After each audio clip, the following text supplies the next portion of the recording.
Decision અને ઈમાનદારીપૂર્વક પ્રયત્ન જો હોય તો નીલકંઠ વર્ણની યાત્રા તો સફળ 100%. તમે સાળંગપુરનો દરબાર પણ જોઈ શકો છો.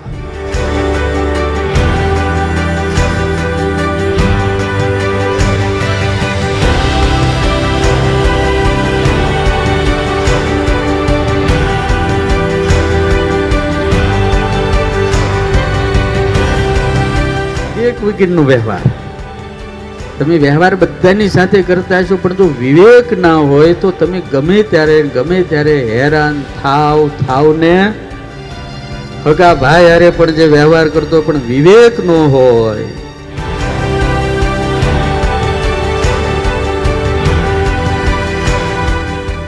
બિલ્ડર હો તોય ભલે, ઝવેરી હો તોય ભલે, કારીગર હો તોય ભલે, ડિઝાઇનર હો તોય ભલે, મારા બાપ જે હોય તે ભલે, પણ મારા બાપ જીભને ક્યાં કામ કરવું? કામ તો આંખને મનને કરવું છે ને.